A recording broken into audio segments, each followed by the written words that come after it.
নমস্কার বন্ধুরা, আজ আমাদের স্টুডিওতে এসেছেন বরাক উপত্যকার একজন খ্যাতনামা নাট্য অভিনেতা এবং নাট্য নির্দেশক, আপনাদের অনেকেরই সুপরিচিত শ্রদ্ধেয় আশিস ভৌমিক।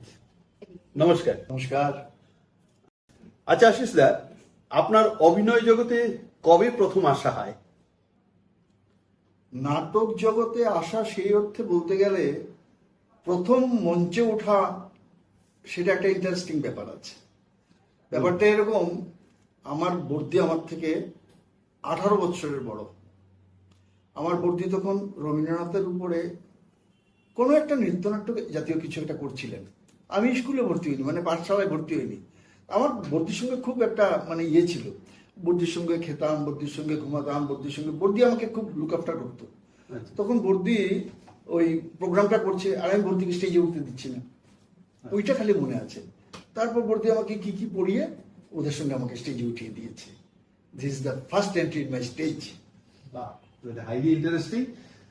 একজন সরকারি চাকরিজীবী হওয়া সত্ত্বেও আপনি নাটকে এতটা সময় দিয়ে কি করে এই নাট্য জগৎটাকে আপনি চালিয়ে নিয়েছেন, এটা জানার প্রতি আমার একটা কিউরিওসিটি রইল। Very interesting question.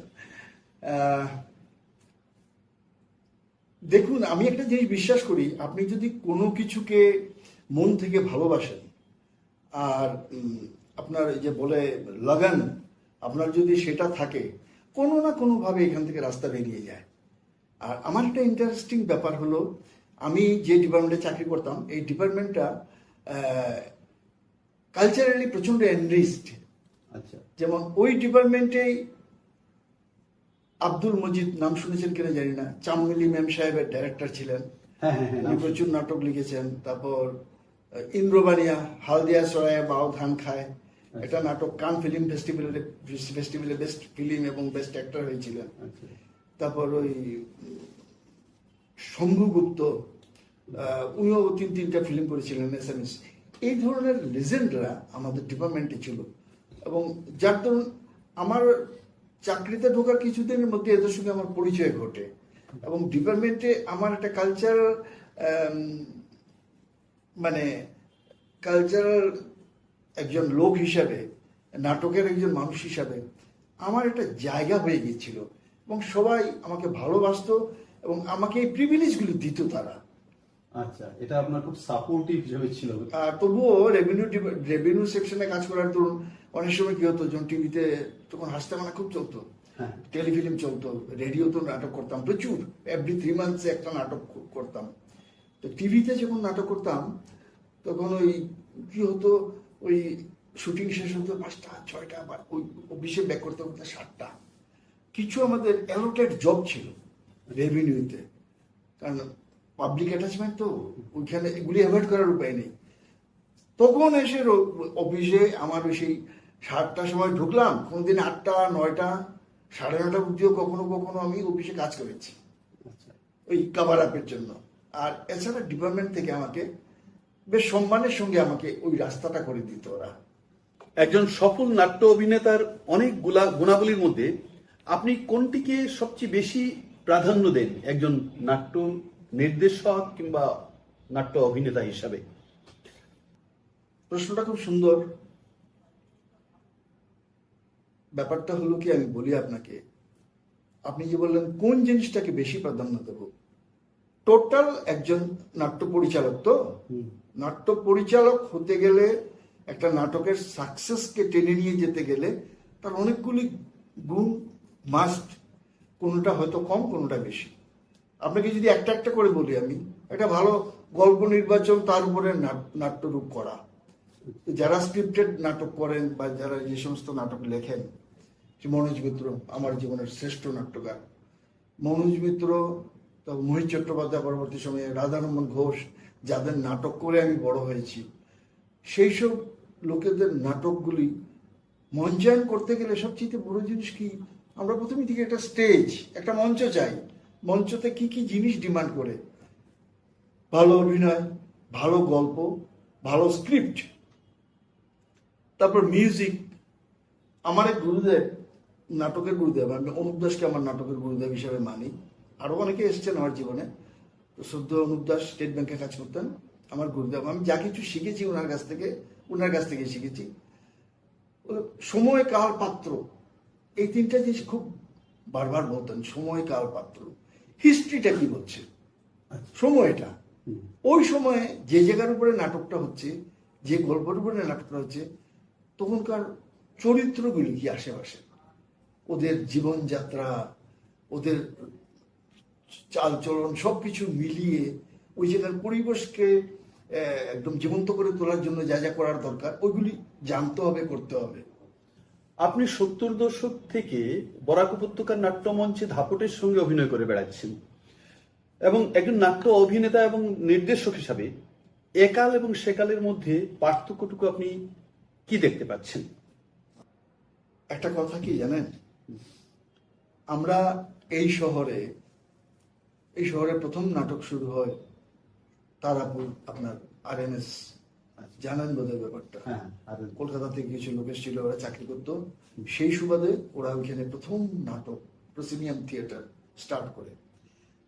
আমি ছোটবেলার থেকে আমার অ্যাকচুয়ালি মানে আতুর ঘর, নাটকের আতুর ঘর যদি বলেন তাহলে বলবো আর্যভট্টি। আমি মার সঙ্গে বসে, মার কোলে বসে আমি নাটক দেখেছি। তখনকার দিনে IPTA, আর্যভট্টি স্টেজে এসে করে গেছে। আচ্ছা আচ্ছা। আর যারা লোকাল, যেমন সাধন দত্ত ডাইরেক্টর হিসাবে, ওনাকেও আমি গুরুদেব মানি, আমার গুরুদেবের গুরুদেব। ওরা পরিচালক হিসাবে প্রচন্ড ভালো কাজ করে গেছেন এবং যাদের অভিনয় দেখে এই শহরে আমার মানে ইন্টারেস্ট গ্রো হয়, তাদের মধ্যে পান্না নাগ, যদু নাগ, তারপর চিন্টু সেন। কিন্তু তার তো প্রচন্ড ভারী, মিষ্টি এবং সুন্দর গলা ছিল।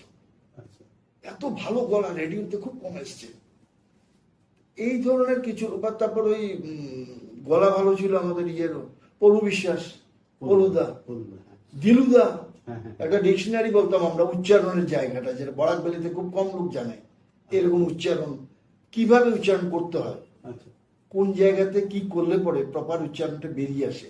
দিলুদা ছিল ওই জায়গার আমাদের একদম মানে গুরুদেব মানুষ।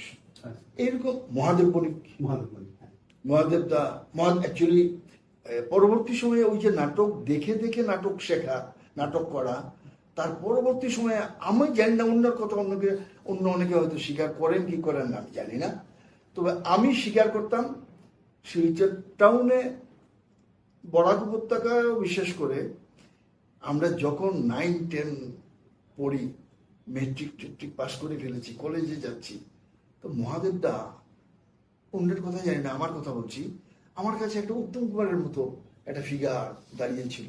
এবং শুনতাম মহাদেব দা আয়নার সামনে দাঁড়িয়ে অ্যাক্টিং করতেন। এবং স্টিল টুডে মহাদেব দার গলা কিন্তু এখনো মিষ্টি, খুব সুন্দর, এত ভালো উচ্চারণ, এত ভালো মডুলেশন, এখন পর্যন্ত আমার খুব একটা চোখে পড়েনি শিলচরে। ঠিকই বলছেন, মহাদেবদার অভিনয় সত্যি অতুলনীয়। আরেকটা খুব ইম্পর্টেন্ট প্রশ্ন, যদিও প্রশ্নটা অনেক সময় আপনার যে অবান্তর মনে হতে পারে, কিন্তু একজন দক্ষ অভিনেতা এবং একজন নাট্য পরিচালক হিসাবে আপনার ব্যক্তিগত আত্মতৃপ্তিটা কোথায়? দেখুন, প্রশ্নটা খুব ইন্টারেস্টিং, আবার টাফ এই অর্থে আমি কোনোটা ছেড়ে কোনোটা বলতে পারবো না। প্রথমত আত্মতৃপ্তি কথাটা আর্ট, সংস্কৃতি, শিল্প ওই জায়গায় আসে না মনে হয় আমার। কারণ যখনই এটা এসে যাবে মনে হবে যে শিল্পের বোধহয় ওই লোকটা বা ওই ব্যক্তিত্বের কাছে শিল্পের এন্ড পোর্শন চলে এসছে। ঠিকই বলছি, কারণ তৃপ্তি এই জায়গাতে হলে তো সৃষ্টি হবে না। তৃপ্তি হলে সৃষ্টি হবে না, ঠিকই বলছেন। এই আপনি এই লাস্ট 1 year 12 মান্থ যদি দেখি, আমি স্টেজে অলমোস্ট 1, 2, 3, 4 বার আমি স্টেজে উঠেছি। ঠিক আছে, অনেকে জানে, অনেকে জানে না, অনেকে অনেক রকমের ভাবে আমাকে নিয়ে বিশ্লেষণ করে, এটা যার যার ব্যাপার। এর মধ্যে কেউ বুদ্ধিজীবী লোকও আছেন, আমি কারোর সম্বন্ধে কোনো করবো না, মানে মন্তব্য করবো না। তো সেই অর্থে আমার এখনো জানতে, এখনো নাটক করতে প্রচন্ড ভালো লাগে, জানেন। এবং আমি বললে বিশ্বাস করবেন না, আমার যখন একটা নাটকের সঙ্গে আমি কাজ করি, কিছুদিন আগে রূপমে আমি 2-2টা নাটকে ছিলাম ওদের সঙ্গে। আর সৌভাগ্যবশত জানি না আপনি আমাকে এত ভালোবাসেন কেন, আপনিও আমাকে বাড়ি থেকে ধরে নিয়ে গেছিলেন হ্যাঁ। আপনার ওই নাটকে। হ্যাঁ, হ্যাঁ। এবং নাটকটা রিহার্সাল করতে করতে করতে করতে অনেক কিছু আমার চোখে পড়েছে, অনেক কিছু মনে হয়েছে করা যায়, অনেক কিছু মনে, এবং ভালো লেগেছে আপনাকে এই জন্য। এবং আপনার আরো উন্নতি হোক এটা বলবো। আপনি কথা শোনেন, রিয়েলাইজ করেন, বুঝতে চেষ্টা করেন যে কোনো জায়গায় খামতি যে আমি বলছি, যে লোকটা বলছে আদৌ কি খামতি আছে, বা ডিসকাশন করে যদি কোনো একটা রাস্তা বেরোনো যায়, ওই জিনিসটা আমার মধ্যেও যদি না থাকে আমিও কিন্তু শেষ হয়ে যাব। একজন সফল অভিনেতার মধ্যে আপনি কি কি জিনিস প্রত্যাশা করেন, কি কি জিনিস আপনি দেখতে চান? প্রথমত অভিনেতা, হ্যাঁ। দেখুন ইন অলরাউন্ড অ্যাক্টিং করতে গেলে একটা মিনিমাম ফিগার তো দরকার, একটু ফিগার, তার total voice quality, voice quality বিরাট ব্যাপার। আমি নিজের কথা নিজে বলা ঠিক না, এই নাটক ভালো করার জন্য আমার বাবা মার প্রচুর অবদান। You can't imagine. আমার বাবা আমাকে রাত্রিবেলা 3টার সময় উঠিয়ে দিতেন, জঙ্গলের মধ্যে গিয়ে লাইভ রেকর্ডিং করতাম উকিলের আওয়াজ। সেটা আজকে চিন্তাই করা যায় না। না, কোত্থেকে সব কি কালেক্ট করা যাচ্ছে, ট্রেনের আওয়াজ, সেই স্টেশনে সেকেন্ড গেটে গিয়ে ইয়েকে এক প্যাকেট সিগারেট দিয়ে, দাদা একটু আসতে যাবেন, এখান থেকে ট্রেনের আওয়াজ, ওইগুলো আমরা করেছি না? হ্যাঁ, পঙ্কজদা পান্নাদার কাছে ওই গল্পটা শুনেছিলাম। হ্যাঁ, আমরা দৃষ্টি না, কোন একটা নাটকের মধ্যে, তখন আমি যখন পঙ্কজদা ওদের সঙ্গে নাটক করি, লখনৌতে যাই নাটক করতে, দৃষ্টি my first drama in Lucknow, এবং এটাতে মেইন রোলটা আমি করেছিলাম। হ্যাঁ, একটা ব্যাপার আমি বলি আপনাকে, চেহারা, ছবি, ফিগার একটা মোটামুটি ভাবে স্টেজ অ্যাট্রাকটিভ হতে হয়। আপনি যে কোনো ক্যারেক্টার তো আপনাকে দিয়ে করানো যাবে না, না? আপনার একটা ফিজিক্যাল একটা ব্যাপার থাকে, চেহারার একটা ব্যাপার থাকে, কালার কমপ্লেকশনেরও কিছুটা ব্যাপার থাকে। অল রেসপেক্ট, আমরা তখনকার দিনে মহাদেবদাকে দিয়েছি, মহাদেবদার মধ্যে ওই জিনিসগুলো। কিন্তু যেমন উত্তম কুমার আর সৌমিত্রের মধ্যে, যেমন উত্তম কুমারের দিয়ে সব ধরনের রোল হয় না, হবে না। মেটিনি আইডল আমাদের কাছে উত্তম কুমার একটা সুন্দরের প্রতীক, একটা রোমান্সের প্রতীক, একটা রোমান্টিক হিরো। কিন্তু উত্তম কুমারকে দিয়ে আমি হাজারো মেকআপ দেই, হাজারো ড্রেস পরাই, যদি ওনাকে দিয়ে আমি গ্রামের চাষি ভূষা ওই ধরনের কাউকে ক্যারেক্টার করতে যাই, মানাবে না। বন পলাশীর পদাবলী তার বড় প্রমাণ, বন পলাশীর পদাবলী। আবার অশনি সংকেতে সৌমিত্রকে একটা ব্রাহ্মণ পুরোহিত, অদ্ভুত ভাবা যায় না, সেই পুরো মানে একজন পুরোহিত, অভাবী মানুষ, কি সুন্দর একটা মানে বিশ্বাসযোগ্য একটা চরিত্র ওনাকে দেখতে পেয়েছিলাম। ওই ধরনের ক্যারেক্টারগুলি আমাদের মধ্যে, যে মহাদেবদার মধ্যে কিন্তু আবার ওই যে ছাপোষা ব্যাপারগুলি মহাদেবদার চেহারা ছবির মধ্যে এত বেশি আভিজাত্য, সেগুলিও মহাদেবদার ঠিক মনে হয় না অ্যাডজাস্ট করেছে বলে। একটি শ্রেষ্ঠ প্রযোজনার মধ্যে কি কি জিনিস থাকা দরকার বলে আপনার মনে হয়? ইন অল রেসপেক্ট প্রয়োজনে, যদি আপনার কপাল খারাপ থাকে তুমি ভালো করে আপনি প্রাইজ পাবেন না। আপনি আমাকে প্রশ্ন করছেন, আমি উত্তর দিচ্ছি। যদি সত্যিকারের অর্থে ভালো প্রযোজনা করতে গেলে ইন অল রেসপেক্ট আপনাকে এই নাটকটাকে উতরে নিয়ে যেতে হবে। প্রথমত দেখুন, ওই যে বললাম স্টোরি মাস্ট, ভালো গল্প অনেক সময় ভালো স্ক্রিপ্ট হয় না, অনেক সময় ভালো স্ক্রিপ্ট ভালো গল্প হয় না। হ্যাঁ, স্ক্রিপ্ট রাইটার ওটাকে ম্যানেজ করে বের করে নিয়ে যান। ভালো পরিচালনা, নাটকটা ঠিকভাবে জানা পাচ্ছে না, কিন্তু পরিচালক খুব ভালো মিউজিক, খুব ভালো আলোর কাজ, খুব ভালো সেট করেছেন।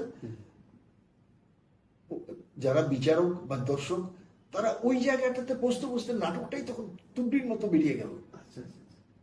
আপনার কাছে আমার একটা প্রশ্ন, যে আপনার এই নাট্য জীবনে দি বেস্ট প্রযোজনা, যেখানে আপনি অভিনয় করেছেন, বেস্ট প্রযোজনা আপনার অভিনীত নাটক কোনটি বলে আপনার মনে হয়? পূর্ণাঙ্গ নাটকে লখনৌতে করেছি আমি, আমার বন্ধু বিজয় খান, ওর প্রযোজনা ও ওর পরিচালনা, 900 বছর। আচ্ছা, পূর্ণাঙ্গ নাটক। পূর্ণাঙ্গ নাটক। এই নাটকটা আমরা 3বার করেছি। একটা সময় মনে রক্ততে যখন করেছি, নিজের কথা নিজের এভাবে বলা উচিত কিনা আমি জানি না, কিন্তু আবেগটা আমি ঢেকে রাখতে পারছি না। ও প্রচুর পরিশ্রম করেছে এই নাটকটা নিয়ে, ইন ডিটেলস অ্যাক্টিং।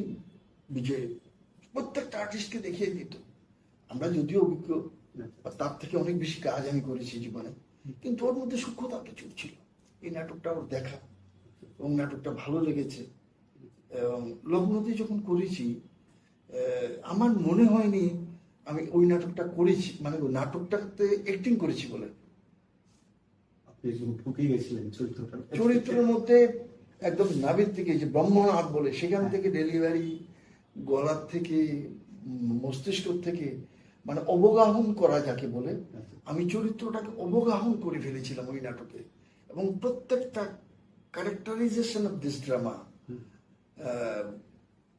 একটা মাস্টারপিস, মাস্টারপিস বেরিয়ে গেছিল। শ্রেষ্ঠ প্রযোজনা আমরা পেয়েছি ওই লখনৌতে, all over India drama competition, all over. মজার ঘটনা না বলে দুঃখ লাগে, যে নাটকটাতে আরো অনেকগুলি প্রাইজ ছিল, কোন এক অজ্ঞাত কারণে আমরা আরেকটা প্রাইজও পাইনি, শুধু বেস্ট প্রযোজনা পেয়েছি। যে নাটকটা বেস্ট প্রযোজনা পায়, সেই নাটকের পরিচালক কি প্রাইজ পায় না? আসে না? ওই নাটকের অভিনেতা কি আসে না? আলো আসে না? মঞ্চ আসে না? বাদ বাকিগুলি যাই হোক, অনেক জায়গায় অনেক রকমের ব্যাপার থাকে। আমরা বেস্ট প্রযোজনা পেয়েছি, আরো অনেকগুলো প্রাইজ আমাদের পাওয়ার কথা ছিল। তখন মনে হয়েছে, দুঃখ লেগেছে। এখন এই মুহূর্তে, এই বয়সে আমার ওই প্রাইজ বা পুরস্কার, আমাকে কেউ পুরস্কার করবে, আমি প্রথমেই দেখি লোকটা আমার থেকে কতটুকু অ্যাডভান্স, যে আমার মূল্যায়ন করবে। ও যদি নাও করে আমার আপত্তি নেই, কারণ আমি তো ওকে জেনে বুঝে ওকে মান্যতা দিয়েই আমি কম্পিটিশনে গেছি। আপনার নাট্য জীবনে আপনি অনেকের সঙ্গে অভিনয় করেছেন। অনেকের অবদান না থাকলে তো এই জগতে কেউ এমনি এমনি এগিয়ে যেতে পারে না। তো তাদের মধ্যে খুব উল্লেখযোগ্য যদি দু একটি নাম আমাদেরকে বলেন, তাহলে আমরাও একটু জানতে পারবো সেই পূর্ব ইতিহাসটা। দেখুন, খুব সুন্দর প্রশ্ন করেছেন। কাউকে না কাউকে, কারো হাত ধরেই তো এগোতে হয়, সে বন্ধু বান্ধব হোক বা বয়সে বড় হোক। আমরা প্রথম যখন গণসুর নামটা দিই, তারপর অনেক আগের থেকে নাটক করি। গণসুর অফিসিয়ালি 1972 সালে আমরা গণসুরের জন্ম লগ্ন হিসেবে ধরি। তো তখন স্বপন চৌধুরী, যার ডাকনাম বাচ্চু, লাগাতার অনেক নাটক ওই পরিচালনা করেছে। এবং বরাক উপত্যকায় আমার মনে হয় আজ পর্যন্ত আমার চোখে কাউকে পড়েনি বা আমার কানেও লাগেনি যে ওর মতো ভালো প্রম্পটার কেউ হতে পারে। আচ্ছা, একটা লোক অভিনয় জানে না, করতে পারে না, ভয়েস স্ট্রাকচার বাজে, ওর প্রম্পটে ওই লোকটা কোথা থেকে কোথায় গিয়ে দাঁড়িয়ে যায়। এই কোয়ালিটিটা বরাক ভ্যালিতে মনে হয় না এই মানে স্বপন চৌধুরীর মতো আর কারো আছে বলে। ওই ব্যাপারে আমি তার কাছে কৃতজ্ঞ। আমরাও কম বেশি ওর কাছে প্রচুর পরিমাণে সাহায্য পেয়েছি, এবং এই আপলিফমেন্টের জায়গাটাতে ওরও হাত ছিল। আমি, তারপরে প্রদীপ দাসের তো মেইনলি উচ্চারণ যেগুলো ভালো ছিল না, এই স্বপন চৌধুরী ওকে হাতে ধরে এই উচ্চারণগুলো ঠিক করিয়ে দিয়েছিল। আপনারা যে এত কিছু শিখেছেন বিভিন্ন অভিনেতার কাছ থেকে, নির্দেশকদের কাছ থেকে, পরবর্তী প্রজন্মের কাছে সেটা পৌঁছে দেওয়ার জন্য আপনি কি ব্যক্তিগতভাবে কোনো ওয়ার্কশপ নিয়ে চিন্তা করেছেন কখনো? খুব গুরুত্বপূর্ণ প্রশ্ন আপনার এটা, এবং এটা একটা রিলেভেন্ট ব্যাপার। ওয়ার্কশপ খুব দরকার। ইদানিংকালে এটার নাম ওয়ার্কশপ হয়েছে, তখন এটা প্রশিক্ষণ আমরা বলতাম। এবং প্রশিক্ষণটা মজার ব্যাপার হলো, আমাদের আলাদা করে কিছু করতে হতো না। নাটকের রিহার্সাল চলতো, তুমি এভাবে দাঁড়াও, এভাবে দাঁড়াও, এভাবে কথা বলো, ওয়ান কাইন্ড অফ ওয়ার্কশপ। কিন্তু কেন করছি, কেন করাচ্ছি, যে করাচ্ছে সেও অতটুকু বুঝতে পারে না। গতানুগতিক দেখতে দেখতে একটা আইডিয়ার থেকে এগুলি করায়। পরে আমরা বুঝতে পেরেছি যে এগুলি করতে গেলে এই জিনিসগুলি করতে লাগবে, ফিজিক্যাল এক্সারসাইজ করতে লাগবে। তো এই অনুপ দাস, আমি যে গুরুদেবের কথা বললাম, ওই যে আপনাকে মনে পড়ছে না বলেছি কিনা, এই যে আমরা ইংলিশ সিনেমা দেখতাম, অনুদান নিয়ে যেত। তারপর বললাম, মানে আসল ঘটনাটা বলো। তো বলে, দেখ, ন্যাচারাল অ্যাক্টিং শিখতে গেলে হিন্দি সিনেমা দেখে ন্যাচারাল অ্যাক্টিং শিখতে পারবি না, কারণ এখানে একটু উচ্চগ্রামের অভিনয় থাকে, একটু রোমান্টিক গান, এই সেই ড্রেস পোশাকের বাহাদুরি। কিন্তু নাটকে অভিনয় করতে গেলে একটু হাই পিচ দরকার, কিন্তু অতি নাটকীয়তা কোনো জায়গাতেই বরদাস্ত না। একটা লোক অভিনয় শিখতে পারবে না, তাহলে তো যাত্রা অপেরা আর নাটক যেটাকে আমরা ডিফারেন্স করতে পারবো না। তোদের ন্যাচারাল অভিনয় শিখতে গেলে দৃষ্টি করেছিস, হ্যাঁ, দৃষ্টিতে তুই কি, আমি না একটা মৃৎশিল্পী, আমি ঠাকুর বানাই। ওইখানে তো তোর এইরকম চুল, এত বড় বড় করে চুল সিদ্ধ থেকে কাটিয়ে নিয়ে গিয়েছিলাম লগ্নতে, মানে হ্যাঁ মনে আছে, ধুতি, একটা গেঞ্জি, গামছা, তারপরে পানপট্টিতে ওই কুমারের এখানে ডেলি তুই বিকালবেলা যে ওইখানে যেতিস, গিয়ে ওদের কাছ থেকে কাজ শিখতিস, জিজ্ঞেস করতিস কেন, আমি তোকে বলেছিলাম এগুলো করতে, বলে হ্যাঁ কেন, আরো বেশি যাতে রোলটার ভেতরে ঢুকতে পারিস, এই জিনিসগুলি দরকার। ওইটা একটা যাই হোক গেল। আর পরবর্তী সময় আমি রিয়েলাইজ করলাম, যে বাচ্চাগুলিকে দিয়ে নাটক করাই আমরা, বা নাটক করানোর জন্য বাচ্চাগুলিকে ধরে আনি, শুধু বাচ্চাদের জন্য কিছু করা যায় কিনা, এবং এরা যদি পরবর্তী সময়ে নাটক করতে পারে, তখন তো তার একটা এই গ্রোথের মধ্যে এমন কিছু ব্যাপারগুলি দিয়ে দেওয়া উচিত যেগুলো তার ভবিষ্যতে কাজ দেবে। ফিজিক্যাল এক্সারসাইজ, এই হর্ষজিৎকে আপনি চেনান, খুব ভালো রিসাইটেশন করতে পারে, ইন্টারেস্টেড। ওর বাবা তখন গীতা, ওই যে গীতা স্কুল, সংস্কৃত কলেজটাতে সংস্কৃত ওই বদল কাজ করতেন, ওর মা খুব ইন্টারেস্টেড, ওকে নিয়ে আসতো আমার কাছে। এরকম আরো অনেক, এবং সমাজের বেশ একটা লোয়ার ক্লাসের লোক, ঠেলাওয়ালা, রিক্সাওয়ালা, তারপর ঠোঙা বানায়, এই ধরনের বাড়ির ছেলে মেয়েরা। এবং আমার খুব ভালো লাগতো কি জানেন, এদের সঙ্গে আমি মিশতে পারছি, এদের জন্য কিছু করতে পারছি, এবং এদের মধ্যে এত ভালো ভালো ট্যালেন্ট ছিল, কিন্তু প্রসেসটা জানে না কিভাবে নাটক করতে হয়, প্রসেসটা জানে না, how to deliver a dialogue. করতে গেলে কি কি করতে লাগে, আমি ফিজিক্যাল ট্রেনিং করাতাম ওদেরকে দিয়ে, আমি শনি রবিবারে ওয়ার্কশপ করতাম, ফিজিক্যাল ট্রেনিং করাতাম, একটু free hand exercise, voice modulation, তারপর একদম পাশের ছেলে, পাশের একটা আর্টিস্টকে কথা বলছে শোনা যায় না, ও আস্তে কথা বলে, এটা তো ওর জন্মগত হ্যাবিট। তা আমার তো নাটক, আমাকে এটা করতে লাগবে, ওর শোনাতে লাগবে, দর্শক বসে আছে, ওদের জানতে লাগবে, শুনতে লাগবে, বুঝতে লাগবে। What is the recovery? আমার মেয়ে তখন করতো, আসাম ইউনিভার্সিটিতে পড়ে, আর ওইটা এনএসডির 1 মাসের একটা কোর্স করেছে। মাঝে মাঝে আমার সঙ্গে চলে যেত, বাবা একটা কাজ করে দেখো, মানে কি, ওকে ওই পাবলিক স্কুলের ওই বারান্দাটার মধ্যে দাঁড়া করাও, ওকে বলো তোমার সঙ্গে এখানে কথা বলতে, তুমি যত সময় শুনবে না তত সময় তুমি ওকে বলে যাও, চড়ে বলো, শোনা যায়। ও 2-3 দিন করবে। যাই হোক, ওর আইডিয়াটা মারাত্মক কাজ করেছে, আমিও ট্রাই করেছি, কিন্তু ওর মতো এভাবে টেকনিক্যালি জিনিসটাকে নিতে পারিনি আমি। বাচ্চাদের কাছ থেকে শিখতে লাগে অনেক কিছু। ওই মেয়েটা তারপরে মানে আমার মানে বলতে গেলে ওদের দিয়ে যা যা করাতাম গল্প বানিয়ে নাটক, অলমোস্ট ও নায়িকার কাজটাই করতো। গলা কি হলো, বাপ রে বাপ! তারপরে হর্ষজিৎ, ভয়েস মডুলেশন, এই বাচ্চাগুলি এক ঝাঁক বাচ্চা, ওকে ওদের দিয়ে কাজ করে করে বছর 5-6 আমি চালিয়েছি। এরপরে একা একটা কিছু কন্টিনিউ করা খুব মুশকিল হয়ে যায়। আর ওই এর মধ্যে অধিকাংশ আপনার 70-80% এরা সব গরিব ঘরের, সকালবেলা খেয়ে বেরোয়, আর কোনো কোনো দিন সকালেও পুরানা রুটি, বাসি রুটি খেলো এক একটা। আমি জানতাম, বুঝতাম এদের অবস্থা, শার্টে ছেঁড়া, এই ছেঁড়া, কিন্তু জানেন কষ্ট লাগে। এই ছেলেগুলি মেয়েগুলির মধ্যে ট্যালেন্ট, কি ট্যালেন্ট, অদ্ভুত। রাস্তা পাচ্ছিল না, আমি তাহাদের কথা একটা আমার লেখা নাটক, খালি পশু পাখি, শুধু পশু পাখি, মানুষ কিভাবে এক্সপ্লয়েট করে পশুদের, পাখিদের নিজস্ব স্বার্থে, ওই জিনিসটাই পুরো নাটকটাতে আমার আনা। ওইখানে ওরা করেছিল আর কি। যাই হোক, ওয়ার্কশপ খুব দরকার, ওয়ার্কশপ না হলে এই ভবিষ্যতে করা খুব মুশকিল। যদি নাটক করতে হয় এখনের সময়টাতে ওয়ার্কশপ বলুন, ট্রেনিং বলুন, একটা দরকার। ঠিক, খুব ভালো ইনফরমেশন দিয়েছেন আমাদের। শিলচর শহরকে অনেকে কবির শহর আগে বলতো, আজকাল অনেককেই বলতে শোনা যায় শিলচর শহর এখন নাটকের শহর হয়ে গেছে। তো এই যে নতুন প্রজন্মের অনেক অভিনেতারা এগিয়ে আসছেন, এদের জন্য আপনি যদি কিছু বলেন যেখান থেকে ওরা প্রেরণা পেতে পারে, ঋদ্ধ হতে পারে, যদি কিছু বলেন আমার দর্শকেরা উপকৃত হবেন তাতে। প্রথম কথাই তো হচ্ছে ওরা খুব ভালো কাজ করছে। মানে প্রেজেন্ট টাফ টাসল লাইফের মধ্যে ডেডিকেটেড ক্যারেক্টার, ডেডিকেটেড মেন্টালিটি বর্তমান ছেলে মেয়েগুলোর, ঝাঁক ঝাঁক ছেলে মেয়ে।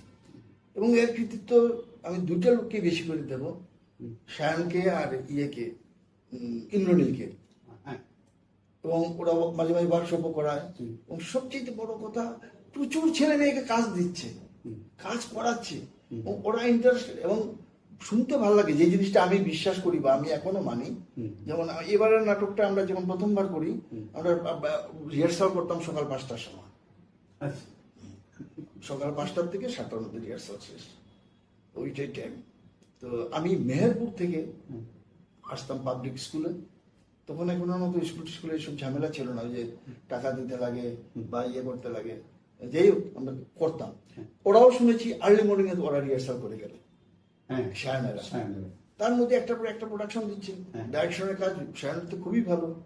ইন্দ্রনীলের স্টোরি রাইটিং মারাত্মক, ডাইরেকশনও খুব ভালো। আর ইন্দ্রনীল তো যে জায়গায় জন্ম, ওর বাবার সঙ্গে আমাদের খুব ভালো পরিচয় ছিল এবং আমাদের খুব স্নেহ করতেন। পয়লাপুর গেলেই যেতাম আমরা গণেশদার বাড়ি। গণেশদা তো মানে কলমওয়ার বলে গণেশদারই লেখা, একটা সময় বিরাট নাম করা লোক। এদের কি জানেন, কর্পোরেট সেক্টরে কাজ করতে করতে ম্যাক্সিমাম ছেলে মেয়ে ওদের নাকানি চুপানি খাচ্ছে। অনেকের এত ইন্টারেস্ট, কিন্তু ওর এই চাকরির সঙ্গে কাজের সঙ্গে অ্যাডজাস্ট করতে পারে না। আমাদের সময় এটা ছিল। আমি একটা প্রাইভেট ফার্মে কাজ করতাম। একটা সময় দেখতাম যেমন মোটামুটি করি, নাটক খারাপ করি না। তো অনেকের যেমন ভালো লাগতো, যেমন আমাকে, অনেকের আবার যেমন আমি যদি না করি, যদি ঢুকে যায় আমার জায়গায়, ওই একটা ব্যাপার ছিল। তো কোনোদিন 6টার সময় হঠাৎ দেখা গেল মিজোরাম থেকে একটা পার্টি এসছে, ওরা টায়ার নিয়ে যাবে এখন। আমি আবার ঘুরে আসতে আসতে 8:30। তাহলে অত সময় কে বসে থাকবে? ছিল 9টা 9:30 পর্যন্ত রিহার্সাল করতাম আমরা। তো বাধ্য আমি যেতে, আমার পেট বাজাতে লাগবে প্রথম। তো ওইসব করতে হয়েছে তখনকার দিনে আমাদের। কিন্তু তবুও যখন কেউ অফিসে চাকরি করতো বা এই এখন যে প্রেজেন্ট যে সিচুয়েশন অফ সার্ভিস বা বাচ্চাদের এই বেড়ে ওঠার যে তাগিদ বা সময়ের যে একটা কি বলবো বিশৃঙ্খল জায়গা তৈরি হয়েছে এদের জন্য, এই জায়গা থেকেও যে ওরা নাটককে ভালোবেসে এগিয়ে যাচ্ছে না, শুধু যুদ্ধ করে এগিয়ে যাচ্ছে। আমি ওদের প্রতি আমার মানে সহস্র শুভেচ্ছা, এবং ওরা আরো ভালো করুক। এবং যে দুইটা ছেলের নাম বললাম, শায়ান আর ইন্দ্রনীল, এরা যদি করে যায় আর কি, এইভাবে অনেক ছেলে মেয়ে উঠে আসবে। নাটকের আরো ডেভেলপড হবে, নাটক এর উন্নতি হবে। এবং শিলচর শহর, ওই যে একটু আগে বলছিলেন আপনি কবি শহর, শিলচর নাটকের শহর তখনও ছিল। যেমন ওইসব নাটক বোধহয় আপনি দেখেননি। জিন্দের বন্দি দেখেছেন? তারপর ওই মানে এখন পার্সেন্টেজটা অনেক বেড়ে গেছে নাটক শহর, তখন কম্পারেটিভ বেড়ে গেছে না শুধু, এখন একটা জোয়ার। এত নাটক শিলচর শহরে। দুর্গাপূজার পরে 2-4টা নাটকও তো পাড়ায় ক্লোজ দ্য চ্যাপ্টার। এখন কি শিবগ্রীষ্ম আছে, পুরো বৎসর নাটক হচ্ছে, এটা কম বড় কথা না। এবং এর জন্য বঙ্গ সাহিত্য সম্মেলনেরও একটা প্রাপ্য ওদের। ওরা এই ব্যাপারটাকে স্পন্সর করেছে, 50% রেটে বোধ হয়। যাই হোক, নাটকের জয় হোক। খুব ভালো লাগলো আপনাকে, যে বিশেষ করে আজকে আমাদের স্টুডিওতে এসে আপনার এই মূল্যবান বক্তব্যটা যেটা রাখলেন। আমি আশা করি আমাদের শুধু দর্শক বৃন্দরা উপকৃত হবেন আপনার এই আলোচনা থেকে, এবং কম্পেয়ার করতে পারবেন যে 70 দশকের শিল্পী আজকের দিনে যে দাপটের সঙ্গে নাটক করছেন আপনারা, সেটাকে সত্যি আমরা স্যালুট জানাই। শেষ কথা একটাই বলবো, যে কোনো কাজ, গান হোক, নাটক হোক, কলা হোক, ভালোবাসতে হবে। সত্যি কথা বলছি, ভালোবেসে ভালো লাগাতে হবে। তবে তার মধ্যে থেকে সাকসেস বা মনে শান্তি পাওয়া যায়। ঠিক কোনো জিনিসকে ক্যাজুয়ালি হয় না। হ্যাঁ।